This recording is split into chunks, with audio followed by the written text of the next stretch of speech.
JKAS 2024 seats कभी भी announce कर सकता है पीएससी। तो इम्पॉर्टेंट ये है कि किस तरीके की आपकी प्रिपरेशन होनी चाहिए, यानी क्या प्रोसेस होना चाहिए और किस तरीके की डायरेक्शन होनी चाहिए।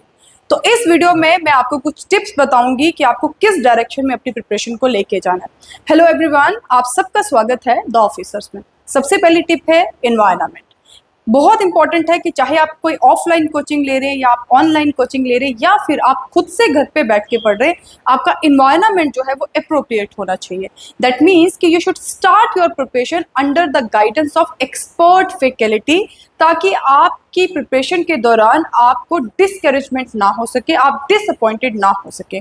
सेकेंड इंपॉर्टेंट टिप जो है वो कंसेप्चुअल बिल्डिंग पे, क्योंकि ये एग्जाम जो है एक बहुत वास्ट कंपोनेंट्स का बना है और बेसिक से लेके एडवांस लेवल तक पहुंचने के लिए एक कंसेप्चुअल बिल्डिंग होना बहुत ज़रूरी है, क्योंकि इतने बड़े कंपोनेंट्स को आप क्रैम नहीं कर सकते। इसीलिए आपको एनसीईआरटीज जो हैं वो पढ़ने के लिए कहा जाता है। ऑल्दो एनसीईआरटी से बहुत ज़्यादा क्वेश्चंस तो नहीं आते, लेकिन एनसीईआरटी आपका बेस प्रिपेयर करती है और एडवांस लेवल तक जाने के लिए आपको स्टैंडर्ड बुक्स पढ़नी है और नोट्स और न्यूज़पेपर पढ़ना है। लेकिन कौन सी बुक्स नहीं पढ़नी है ये बहुत इंपॉर्टेंट है। तो दैट मीन सिलेक्टिव बुक्स जो हैं वो आपके लिए होनी चाहिए, ताकि आपकी कंसेप्चुअल बिल्डिंग जो है वो सही तरीके से हो सके। थर्ड इंपॉर्टेंट चीज़ जो है वो है एप्लीकेशन ऑफ नॉलेज। जैसा कि मैंने बोला कि ये एग्जाम का पैटर्न भी बहुत डिफरेंट है, यानी ये एग्जाम प्रिलिमिनरी, मेंस और इंटरव्यू से बना है। तो आपकी जो एप्लीकेशन ऑफ नॉलेज है उसकी इम्प्लीमेंटेशन भी अलग अलग तरीके से होनी चाहिए। इसीलिए होलिस्टिक वे में पढ़ने के लिए आपको अलग अलग तरीके से अपनी अप्रोच रखनी चाहिए। प्रिलिमिनरी के लिए ऑल टुगेदर डिफरेंट, मेंस के लिए अलग और इंटरव्यू के लिए अलग। इसके बाद है फोर्थ टिप जो मैं आपको देना चाहती हूँ, वो है टाइम मैनेजमेंट स्किल।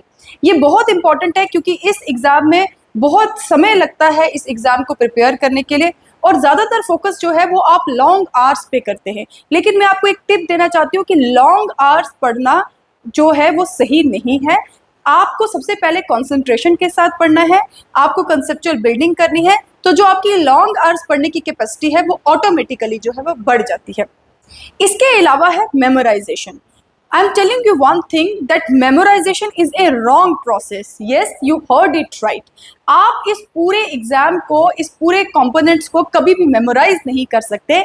आपको इसके लिए चाहिए प्रॉपर अंडरस्टैंडिंग, हर कॉन्सेप्ट की प्रॉपर अंडरस्टैंडिंग, प्लस उसे रिटेन रखना और उसे रिकॉल करना। और रिटेन रखने के लिए यानी आपको कंसोलिडेशन करना पड़ेगा और वो आप कर सकते हैं थ्रू टेस्ट सीरीज। प्रिलिमिनरी की अलग से टेस्ट सीरीज और मेंस की जो है वो अलग से टेस्ट सीरीज। और last but not the least, ये बहुत इंपॉर्टेंट टिप है सारे स्टूडेंट्स के लिए, क्योंकि वो बिलोंग करती है आपकी एप्रिसिएशन से। मोस्ट ऑफ द स्टूडेंट्स को मैंने देखा है कि वो प्रिपरेशन के टाइम पे ज़्यादा फोकस इस चीज़ पे रखते हैं कि हमारा कितना सिलेबस कंप्लीट नहीं हुआ है।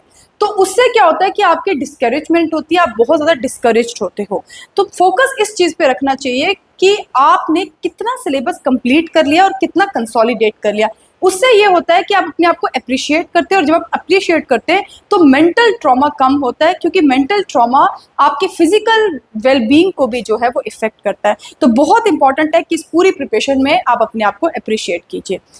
इन सारी स्ट्रेटजीज, इन कॉम्प्रिहेंसिव स्ट्रेटजीज के साथ द ऑफिसर जो है वो नया कोर्स जो है वो लॉन्च करने वाला है और इस कोर्स को लेके फ्री वर्कशॉप हम आपको 1 जून 2024 में प्रोवाइड करवाने वाले हैं।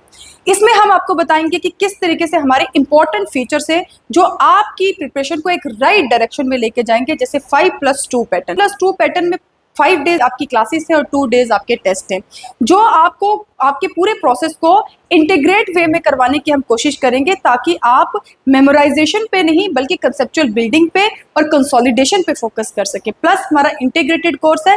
इंटीग्रेटेड कोर्स होने से ये होगा कि आप अपनी नॉलेज को सही तरीके से जो है उसकी एप्लीकेशन कर पाएंगे, यानी सही ढंग से इम्प्लीमेंट कर जाएंगे।